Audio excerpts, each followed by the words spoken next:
In this video, I'm going to show you how to make this bead embroidery pendant. The first thing you want to do to make this pendant is trim your template. If you're using one of my bead by number templates, just trim the corners so that your thread won't catch on those as you work, because that can be really annoying. Then needle up a comfortable length of thread. I like to use about 4 feet or so when I'm doing bead embroidery. I don't want to have to pull my arm too far. I find it can work faster if I use a shorter thread, but it's long enough that I don't have to add thread all the time. I will eventually have to add thread, but it's good to be able to work a little bit with the thread before having to switch. So make a knot at the end of your thread just by tying an overhand knot.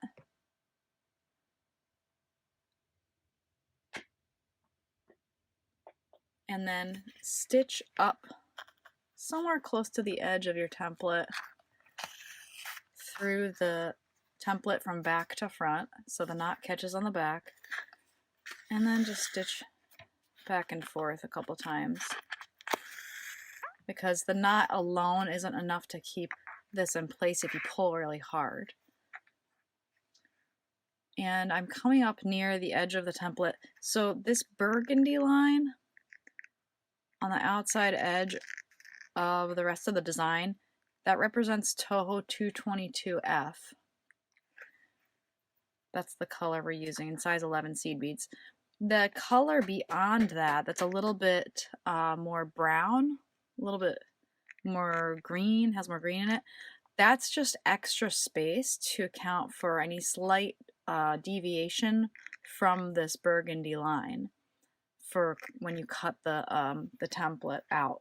When you cut the template out, you will have a tiny bit of space left between the beads and the outside edge, and it's better if it's a darker color. You'll have to do less coloring with magic marker or with permanent marker later.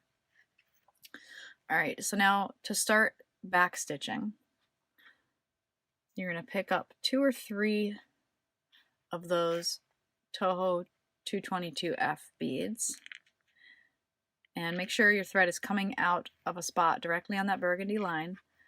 And then if you're a beginner and you don't quite know how far these beads are going to reach, one easy way to figure it out is to lay the beads down on the line that they're going to get stitched on. They're going to get stitched right on that line. And then lay them down so there's no more thread showing at the beginning.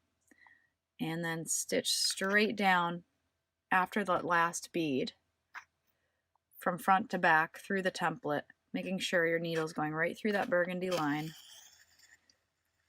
And then pull tight. And then stitch up from back to front on the burgundy line just before that first bead in the group of 2 or 3 that you added.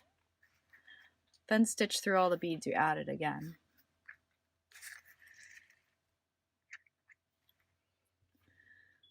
Now pick up the same number of beads. I'm going to pick up 3 again and repeat the process. So if you're new, bring them down to the end of your thread, lay them down, stitch from front to back right after that last bead,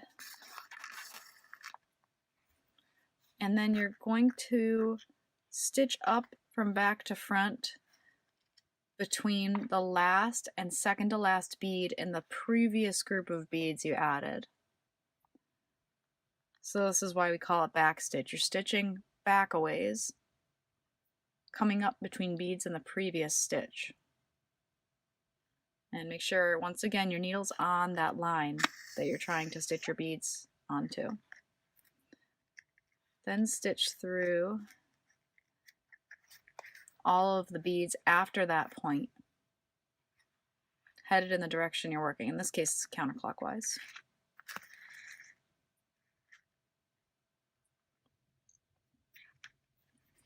So just keep repeating that process to completely cover this outside line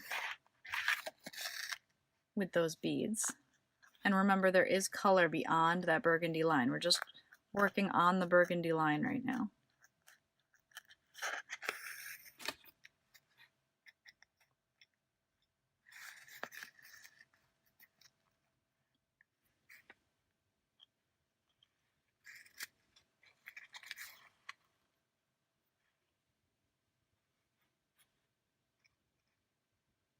This is the last space, and I'm debating whether I can put 2 or 3 beads in that space. I'm going to try 3. And I'm just stitching down like normal from front to back. Right before that, what was that? That first bead that I added. And then back stitching.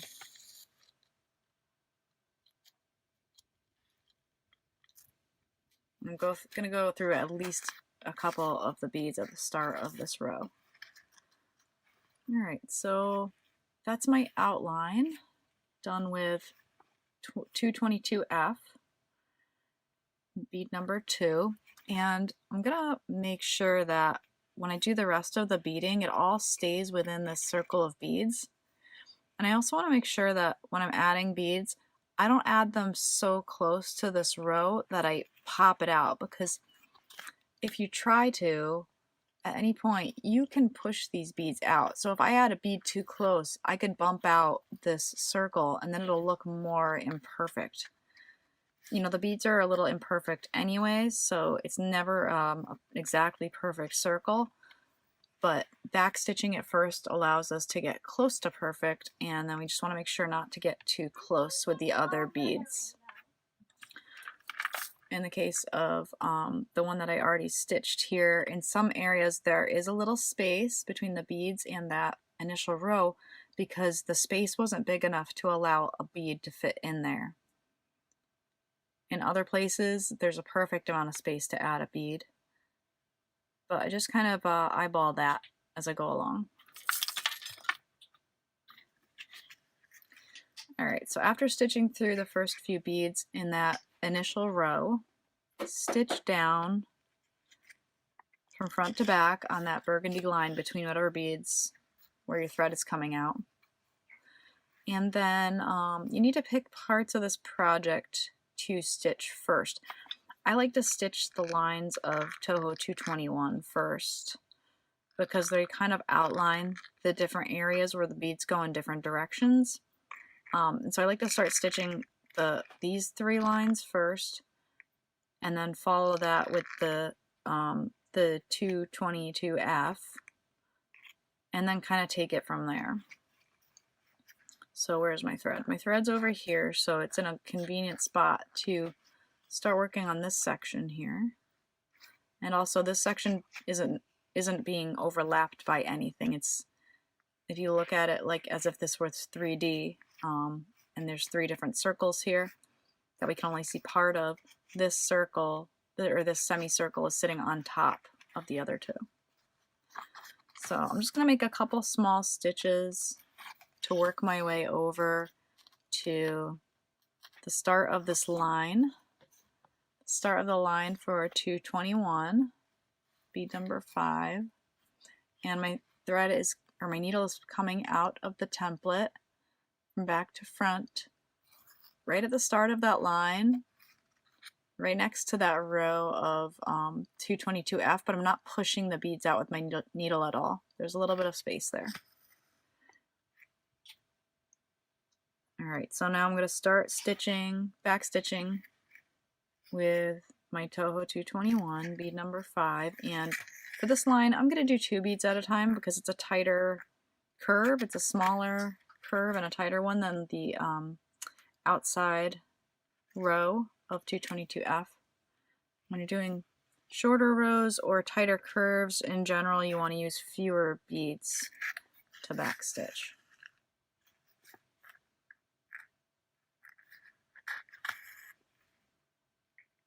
And whether I'm doing 2 beads at a time or 3 beads at a time, I always just go back 1 bead.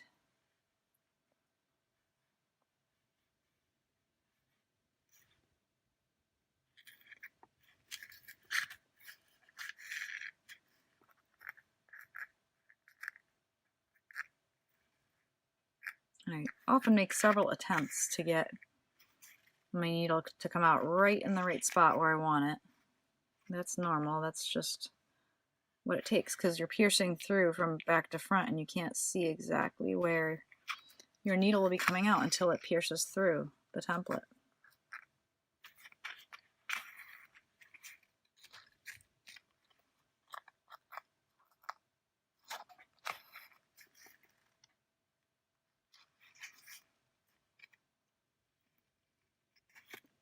All right, looks like I can fit 2 beads in this last space. I'm gonna try, and if they're bumping out that row of 222F at all, I'm gonna take one off. No, okay, 2 is good. It's not bumping out that row. It's like the perfect number of beads. I'm just completing that last back stitch. And then I'm going to stitch down right after that last bead.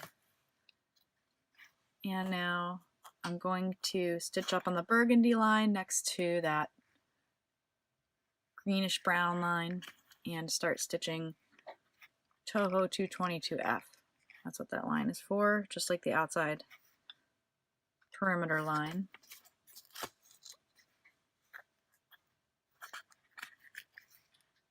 And again, I'm doing 2 beads at a time just so I can get a more accurate line here, follow the curve a little better.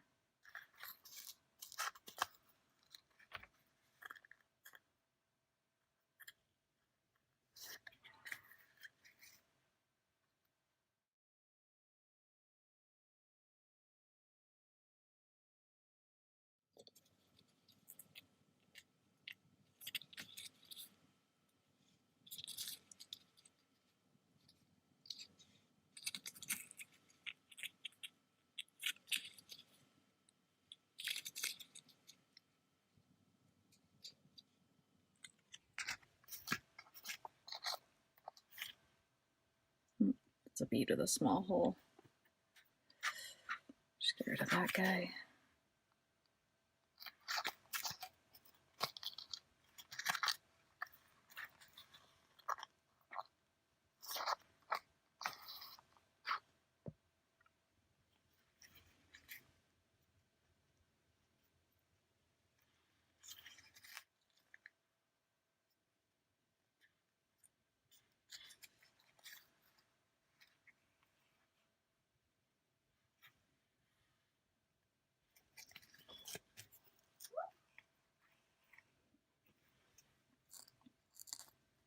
All right, now I've got these parts filled in. I'm just going to make a quick stitch. And now that I've got these 2 lines, I kind of form this border for this semicircle or this section. I'm going to add the beads in between here. So these beads are little short rows of Toho 989 and Toho 905.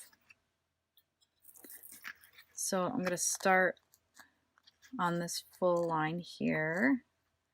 I'm bringing my thread up just next to that row of 222F, and this section is long enough to have, oh, it's actually, let's see.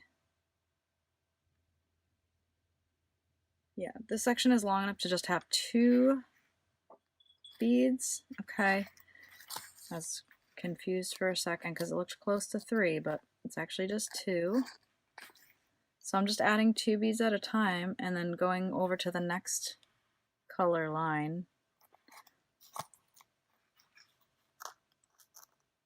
And I'm just doing the beads, the rows on either side of that first one because I wanted to start not quite at the edge and make sure I had enough room for 2 beads in that last row on the edge.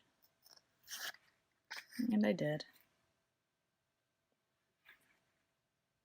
So I'm just adding these pairs of beads on these lines. You know, the direction of the lines kind of changes to follow the curve of those perimeter lines. And what that just means is that there's a tiny bit more space on this, between this part of the rows of beads, this side, than on this side, in order to get the direction to change. So you can add these rows in any direction, doesn't really matter. Just try to get the beads right on top of the color that corresponds to that bead. And I'm running out of thread, but I think I can get these last 3 rows in here. And then I'll show you how to stop an old thread and start a new thread. In this last row here, I only have space for one bead. So this is a good example of when you have to make a judgment call on that. See that one bead fits perfectly. It's not squishing anything out. And stopping thread with bead embroidery is very easy. So see all the stitches on the back of the piece? I like to just make a couple very small stitches from front to back.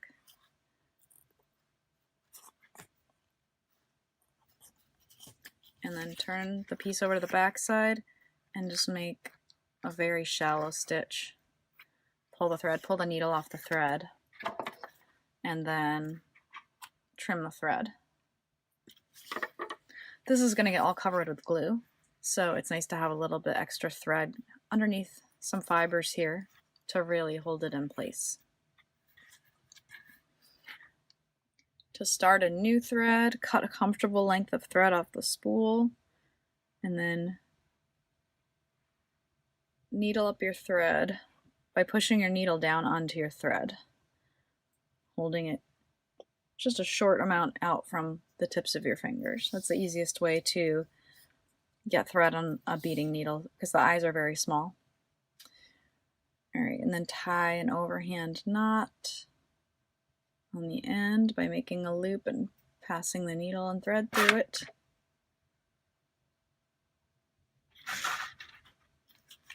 And then stitch from back to front, close to where you left off working, where you're going to start working again.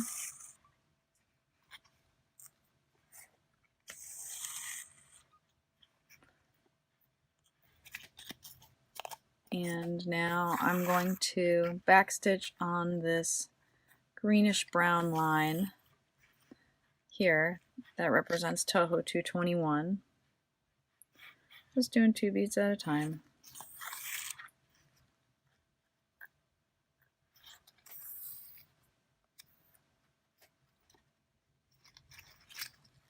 I feel like these beads, I could use them to push out this section right here of the border.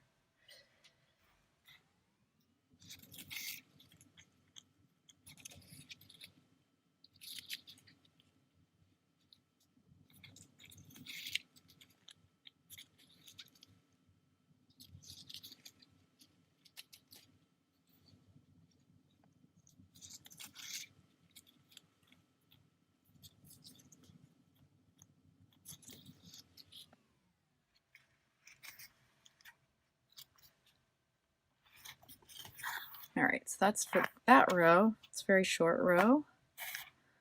And now this last little section here, it's hard to tell, but it is Toho 2112. This orange line here, bead number 3. And if you can not fit the beads in the standard way, you can always put them sideways because they are a little they're a little thinner in this direction that you stitch through than they are in the other direction. But I think I can get 2 in here like normal.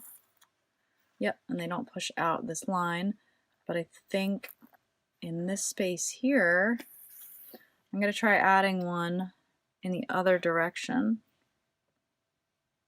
So I'm going to try adding it in this direction because that's not quite as wide. And this is a good way to add beads in spaces where there's almost enough room to add the row the standard way, but there might not quite be enough. So that one fits well there. I'm going to try it on this side as well. That works. Okay, so this section is now complete. I'm going to move on to do this large section next because this one, I can just backstitch these 2 rows. Excuse me, hold on a second, sweetie. Because this one I can just backstitch these 2 rows to start. So I'm going to make little stitches to work my way over there. And I'm going to start with the outside row of 221, bead number 5.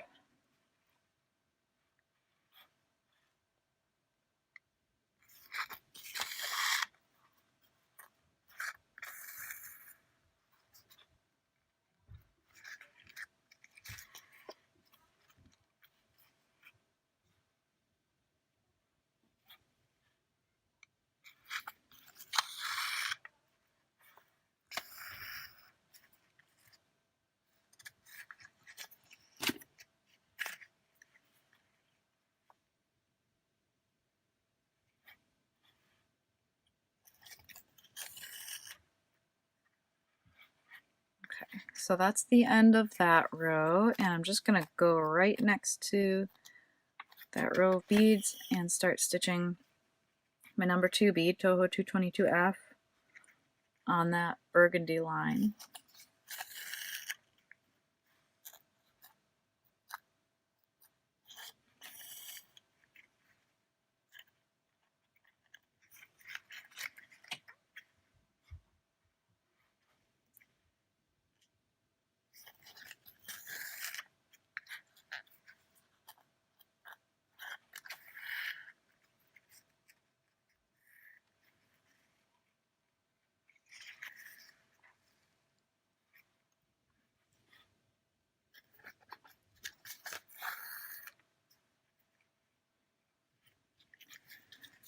Okay, now that I've done that outlining, I'm going to go ahead and work on this next set of rows.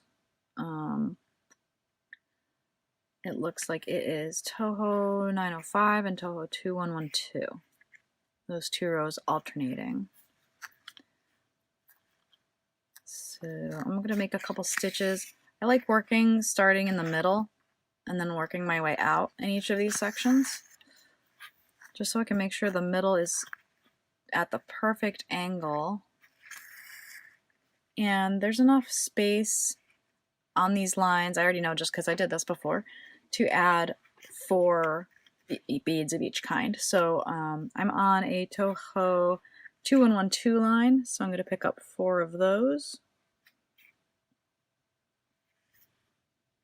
And I'm just going to stitch them down all at once. And I'm going to stitch them right at the end of this orange line on the template, where it meets up with this greenish brown line, which represents the Toho 221 bead. So I have enough room for those, and if it isn't quite flat, that's okay. I actually like that look. It adds a little bit more texture to the beadwork than what would ordinarily be there if you just backstitched everything.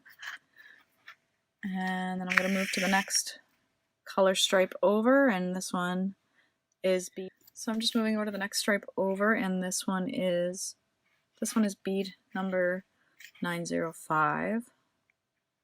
And so I've just got 4 of those on. I'm going to stitch down the end of that line, and I'm going to keep going, working to the right, just alternating these 2 colors, adding groups of 4 at a time.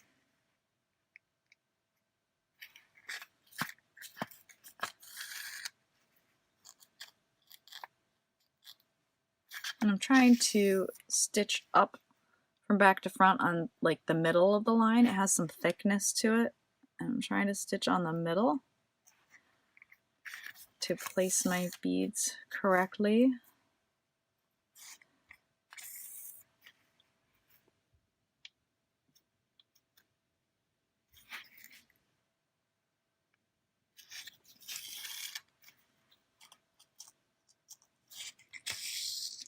And you can see this section starts to get a little overlapped by this other semicircle. So I'm going to have to start making a judgment as to how many beads can fit in each one of these spaces. And I think I'm only going to get 3 beads on this line here because it's cut off a little bit. I think 4 beads would be too many. There might be a little bit of space with the 3 beads, but I much rather have a little bit of space than have to crunch too many beads in that space and have it look funky.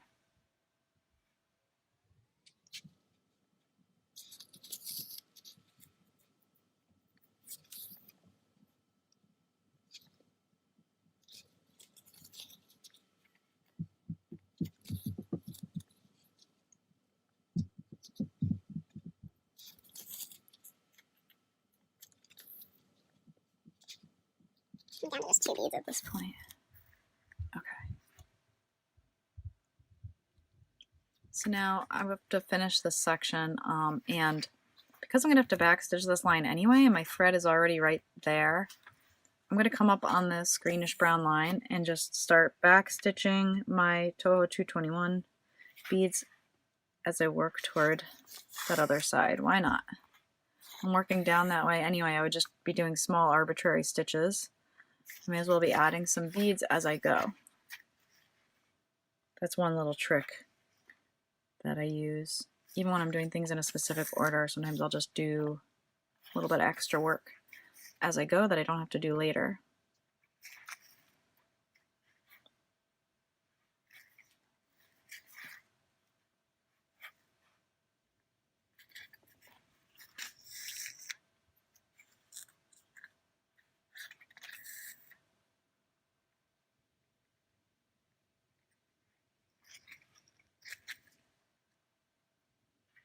Okay, just gonna add 2 more.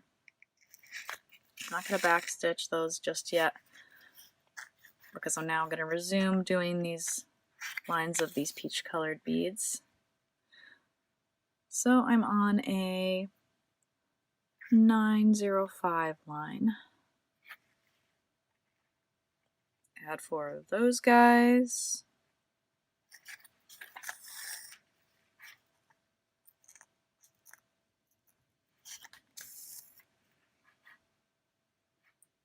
Just keep going with these rows, alternating. Oops, I dropped a bead. That happens.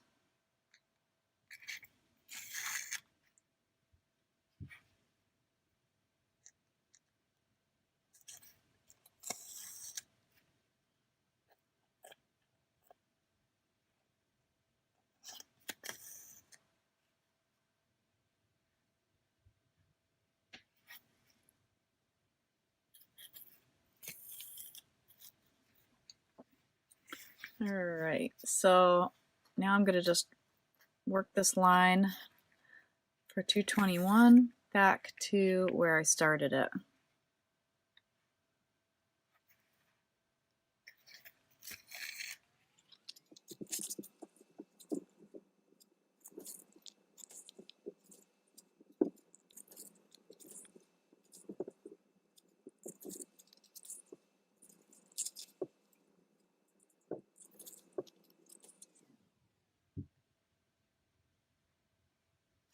I'm stitching through a bunch of beads because that last bead I added was kind of a tight space, so I'm just stitching along through this row to see if I can get all these beads to kind of line up better.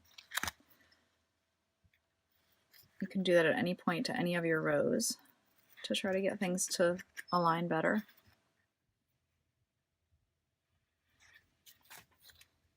All right, so now I'm going to work this next section here, and if you noticed, each one of these lines has 2 different colors.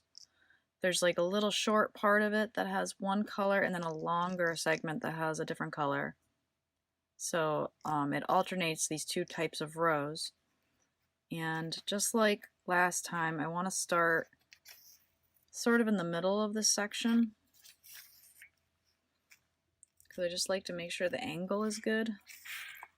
So I'm going to start here, and it looks like this bead, I'm going to be able to fit 1 Toho 905 there, and then probably 2 Toho 989s there.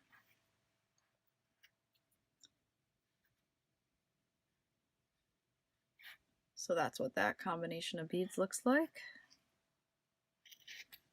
And just like with the groups of 4, I'm just simply stitching the group of 3 on there, not back stitching. Now this looks like 2 of Toho 905 and 1 of Toho 221F. So let me get 2 of those 905s on there and 1 of the 221Fs on there. Stitch that down.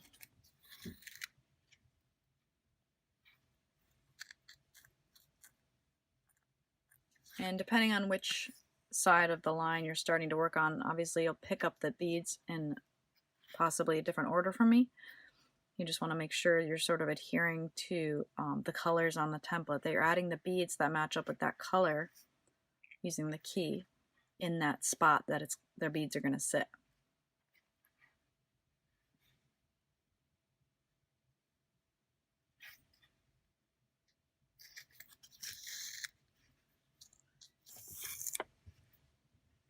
Actually, looks like I could get another bead in here. It would be a 905. So I'm just gonna try to add it in sideways in this little space. Yep, that fits.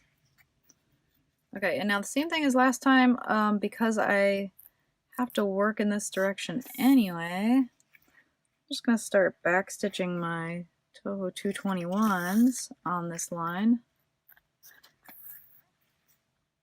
Working toward the middle of that section I was just working, so I can resume on the other side. May as well add these beads as I work in that direction.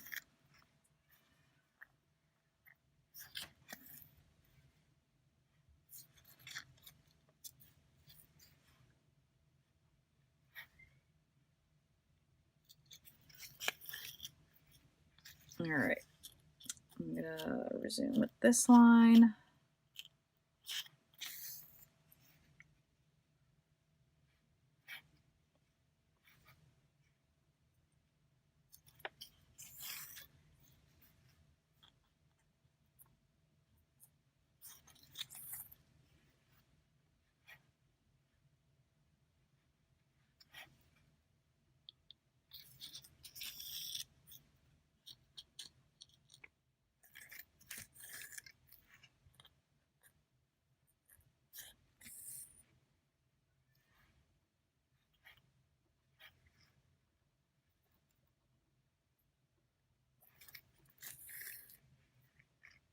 Okay, I did see that bead bump out my perimeter a little bit, but it's not enough to look like it actually strayed that far from the original line, so I'm gonna just go with it.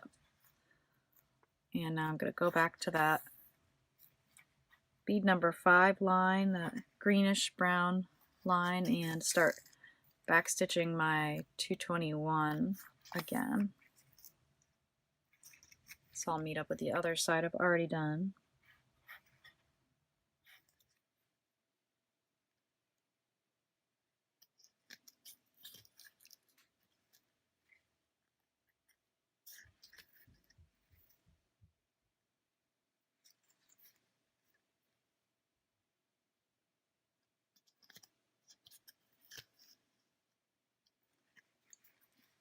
Alright, so I've just got a couple more rows to stitch. It looks like it's a row of Toho 905, then a row of Toho 2112, and then another row with Toho 989.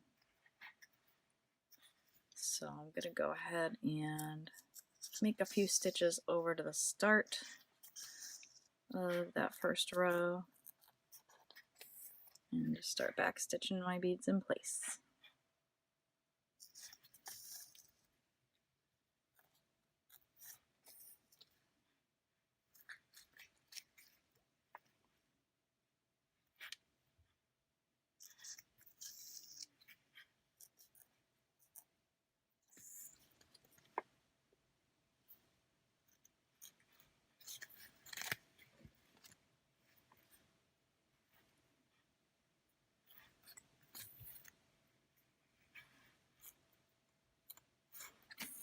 All right, next back stitched row.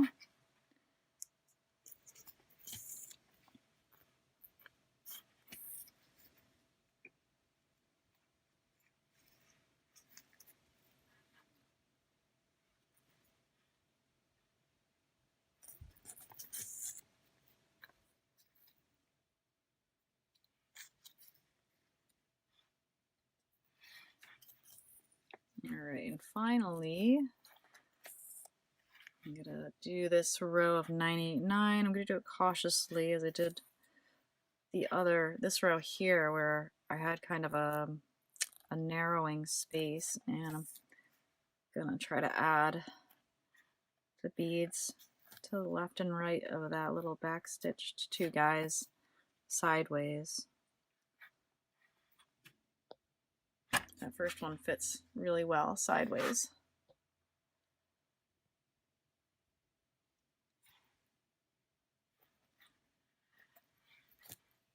So when I say sideways, I mean the direction of the bead hole is different. So the direction of this bead hole, the bead I just added, is this way. The ones in the middle, they're this way, because that makes them wider. Alright, so that larger semicircle is finished. So we just have this last semicircle here to work on, and I'm actually running out of thread, so I'm going to just make a few quick stitches and secure my thread and trim it before adding a new thread to work this last section.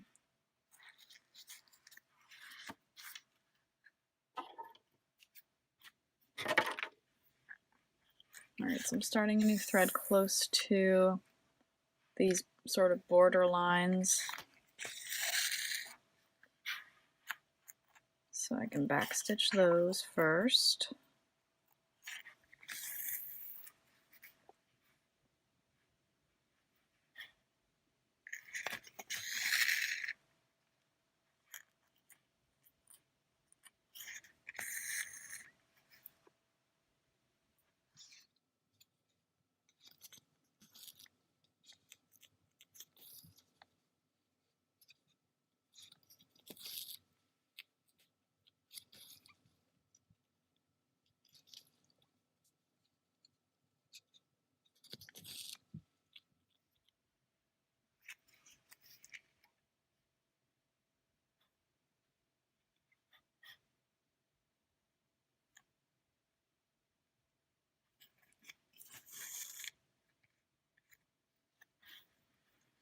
Alright, and now I'm right in a good spot to start these rows of beads, which are also alternating. It looks like every other row is Toho 2112, and every other row is, looks like it's gonna be 2 of the Toho 222F and 1 Toho 221. So bringing my thread out of a line that looks like it's 1 Toho 2112 and then 2 Toho 221F.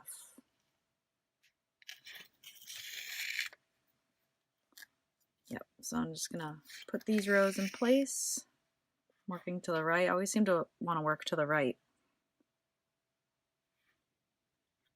It's okay, you can work whatever direction you want. Do whatever makes you comfortable. And these lines are getting shorter. Now this line, because it has the visualization that like part of it is covered up, it just has the 222Fs showing.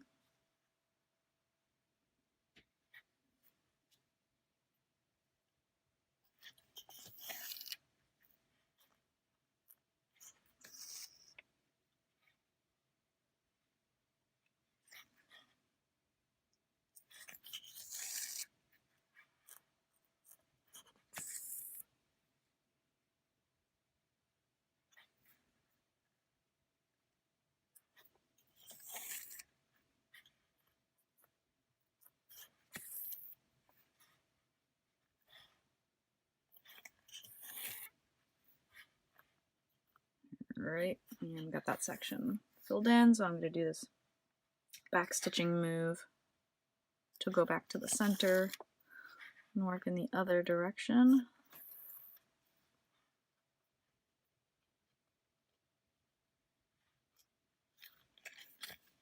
I think this little space here might bother me if I can't find a bead. It'll fit in there sideways. That one might fit sideways. The other thing to look for is some of these beads are slightly different sizes. So if you have a really narrow space and you think you could fit a really narrow bead in there, you can try to look for one that would specifically work in that space. Like this one. Just happened to find a pretty narrow little bead. Well, it fits right there. Perfect.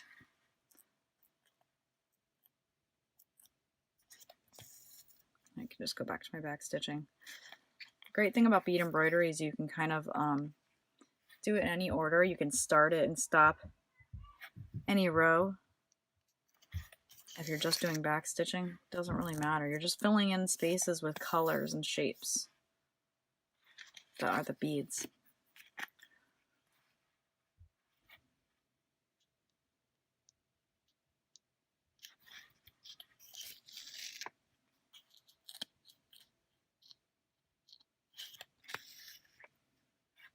to go back to this.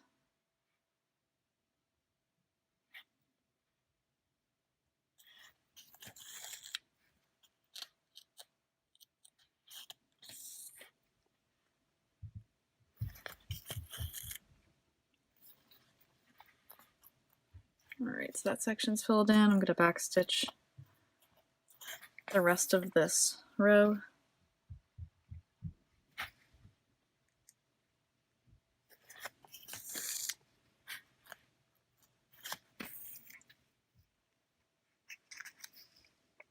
Saw a couple wonky beads, so I'm just stitching through a bunch of them, try to pull them more straight. All right, so that's the row of 221. Now I'm going to go after this row of 905.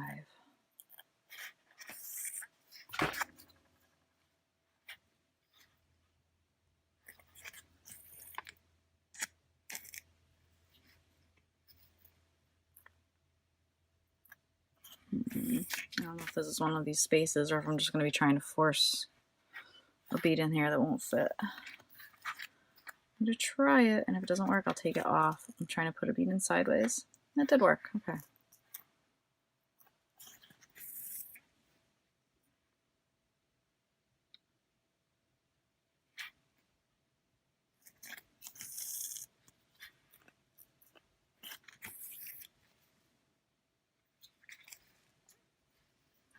After this row of 2112, I just have a little space left for the 289 bead number 4.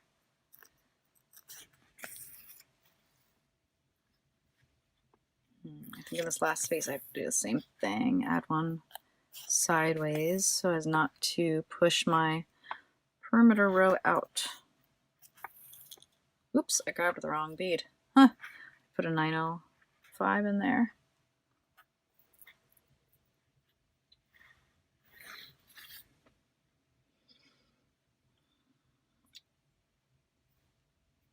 Took that guy off.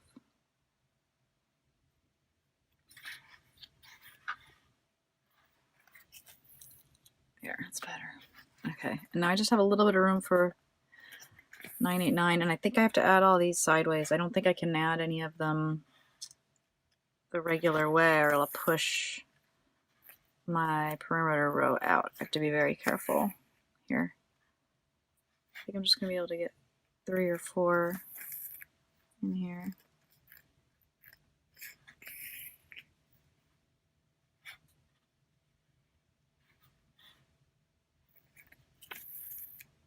Yeah, I got 3. I think that's all I can do.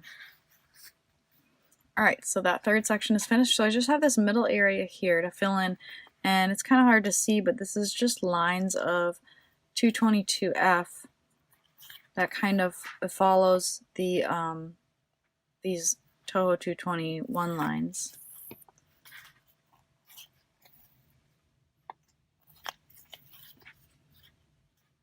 So I'm just going to start here. It's a convenient place to start. And I'm going to just stitch right up next to the Toho 222 row.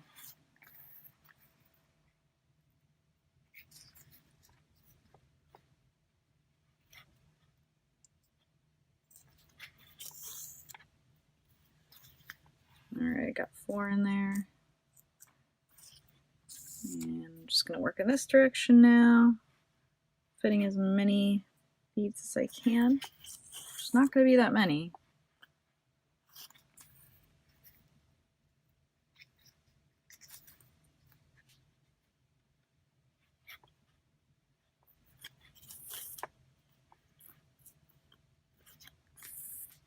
Now this third side, right up next to the 222 row. I'm only going to get 2 or 3, I think. And then I think just 2, and then fit 1 in the middle here. In sort of the middle of that triangular shape. So that fills that in. Alright, so the bead embroidery portion of this is complete. Once you've added all the beads you can fit, oh wait, I might be able to get one in sideways here. Yes, okay. Once you've done all the bead embroidery you can fit, you are going to weave your thread toward the outside edge.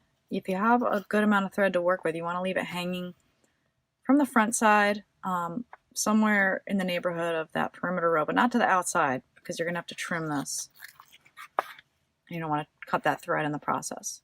All right, this is the moment of truth. Trimming the template. Using a sharp, very sharp pair of scissors that you can easily manipulate. You're going to start cutting your template away, and you want to hold your scissors so that the top blade is perpendicular to your beading surface, and so that it rests right up against that outer perimeter row of beads. And just rotate the piece as you cut, making sure you're keeping those scissors perpendicular and right up against that row of beads. So you're cutting very, very close to the row of beads. But you won't cut thread if you do it this way. If you start turning your scissors one way or the other, you might cut thread, but if you keep them straight and right up against that row of beads, you have little chance of cutting any threads. And then if you see any places where you kind of didn't turn quite enough and there's some stitching base sticking out, you shouldn't really see too much of it hanging beyond the beads. It's okay if there's, you know, half a millimeter to a millimeter or so sticking out, but you really don't want to undercut it underneath the beads. You want to have, ideally, it's impossible to actually do, but ideally you want the edge of the template perfectly flush with the outside row of beads. That's the theory. The practice is that it's gonna be a little bit of a wobbly row, and you're not gonna be able to match it exactly.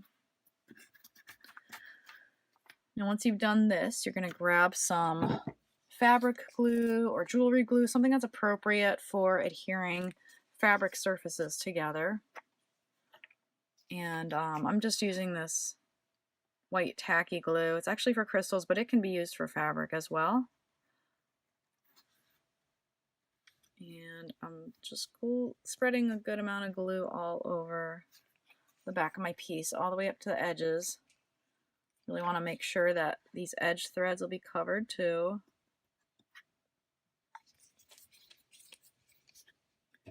And then grabbing a little square of ultra suede and make sure I'm going to adhere my piece to the correct side. There's a right side and a wrong side to ultra suede. You want the part that's kind of furrier to be what I see on the back side of my piece. So I'm going to glue my piece to the spongier looking side. I'm just going to place my beadwork down on the ultra suede and allow it to dry for 24 hours is best, but if you can't wait that long to work with it, an hour or two at least lets it set up and get tacky so you can do the next part of this process.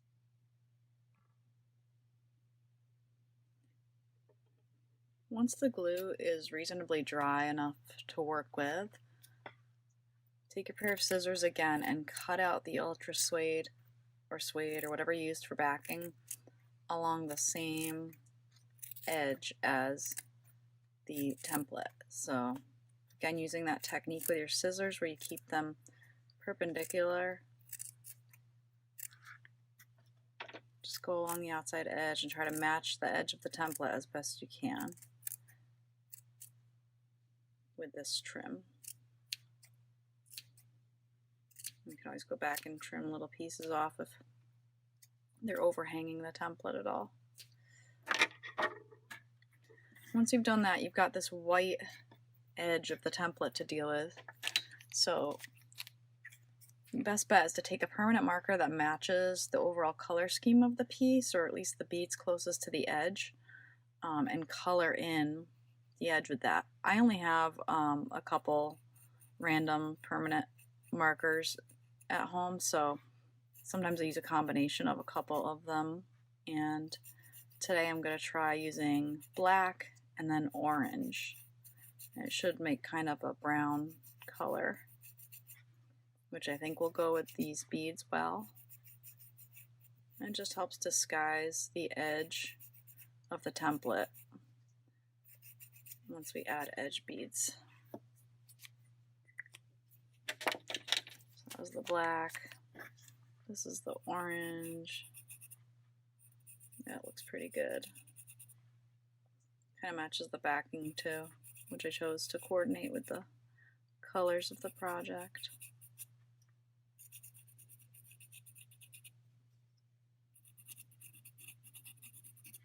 This just makes this look that much more finished. You know, it hides that bright white color of the template. Okay, I'm not too worried about getting the marker on these beads since they're such a dark color already. If they were lighter color beads though, I would have to be more careful. I'd be worried about it. Once that's all colored in, needle up your thread. I'm using a short sharp needle, a size 11 short sharp needle. It's an English beading needle. Short sharp needles and Glovers are especially good for this because they are able to pierce both layers, the template and the ultra suede, much more easily than a standard beading needle. So my thread is already close to the edge. I'm going to stitch through both layers close to the edge from front to back.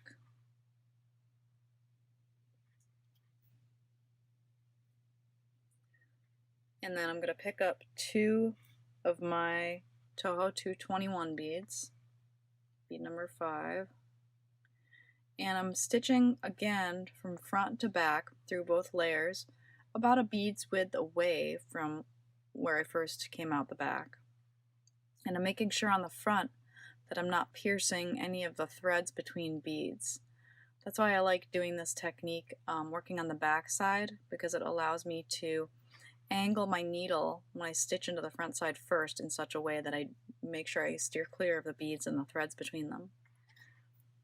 So these 2 beads, this is the start of brick stitch edging. So once I've got those 2 on there, I pull tight and then I'm going to stitch back through that second bead that I added, heading away from the edge. When I pull tight, that second bead sits nicely on that edge to kind of cover it up and disguise it. That first bead's going to sit funny until I work all the way around and come back to it again. And then I can straighten it out. Now for the rest of the stitches, I'm going to pick up 1 bead at a time. Pick up 1 bead, stitch through both layers, the template and the ultra suede from front to back, very close to the edge, and then stitch back through that bead just added.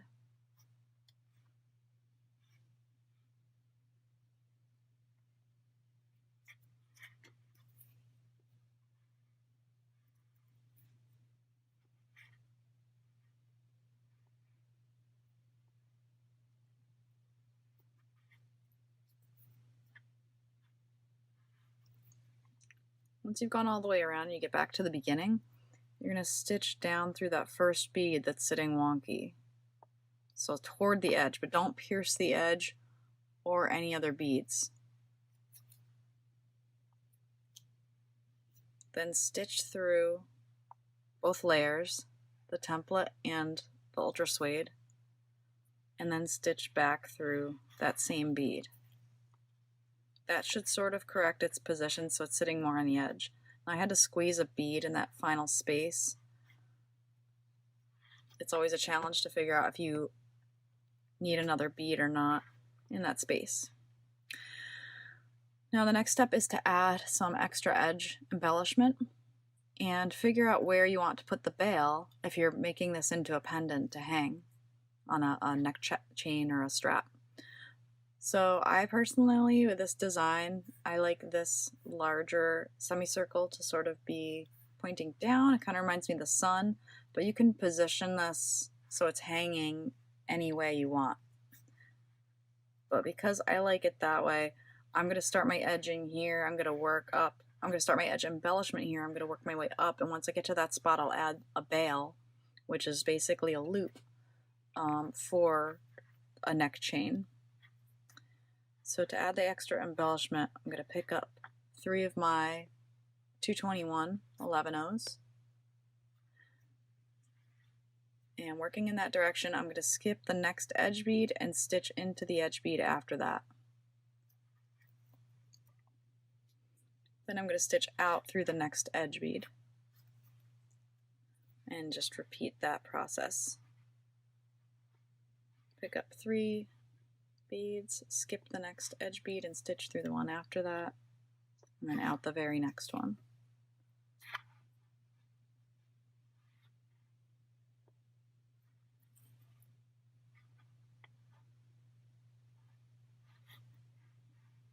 All right, now I'm in the spot, or I'm close to the spot where I want to have the bail. So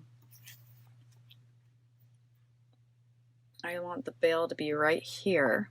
The bail is going to span 3 edge beads, and you're going to start it the same way you start the edge embellishment. So pick up 3 toho 221s, skip the next edge bead and stitch into the edge bead after that. Then stitch back up through that first edge bead you stitched through. Then through those 3 beads added, once more. Then into that second edge bead once more. And up through the first edge bead again. And then stitch through those 3 new beads one more time.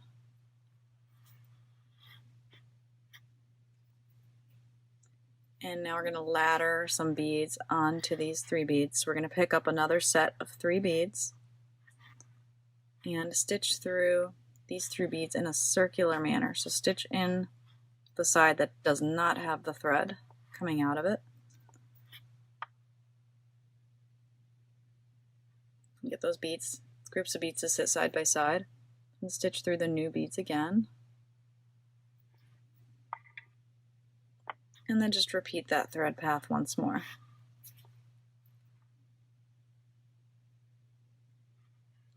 Okay, so this is ladder stitch. Continue laddering on groups of 3 beads at a time until your bail is long enough so that when you curl it around, you'll be able to fit whatever neck cord or chain or neck strap you plan on fitting through this bail so that it fits.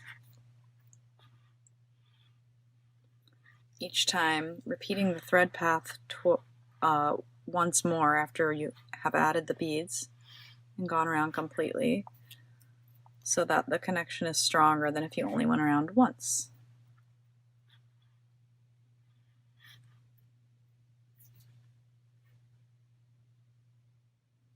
All right, once the groups of laddered beads, once it's long enough, the bail is long enough to fit the neck chain through when you bend,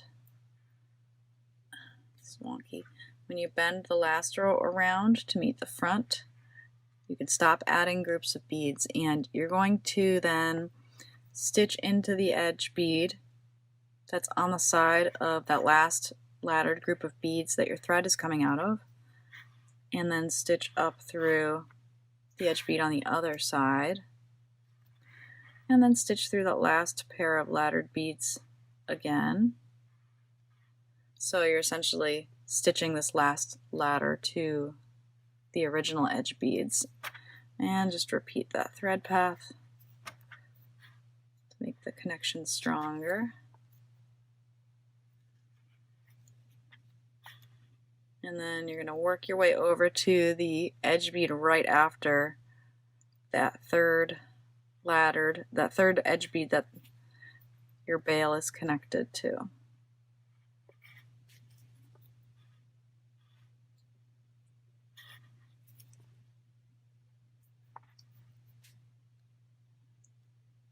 I think just the tightness of my beading is making my bail just weird. There we go.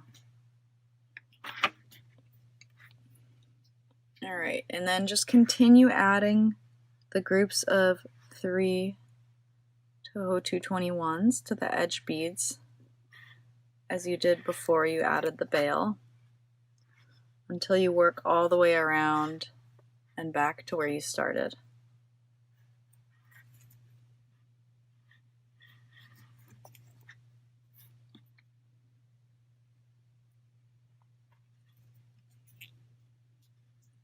Once you get back to the beginning, you might find that you don't have exactly the correct number of beads to end with a full iteration of the 3 11 O's, and in that case you have to kind of be creative. You might add an extra bead to the last group if you have an extra space, or if you don't have quite enough space, you might add one fewer beads to the last group. You just have to kind of figure out what kind of disguises that space. I just made a loop around a thread here to pull these beads a little toward the bigger gap to try to distribute that space on both sides of the group of beads to disguise it a little bit. That's a little creative challenge for you if you end up with not exactly the correct count of beads at the end, which is pretty likely to not have exactly the correct count to end on a full group of 3 beads. Well, once you've done that, you can weave in, secure, and trim your beadwork, and then your pendant is complete.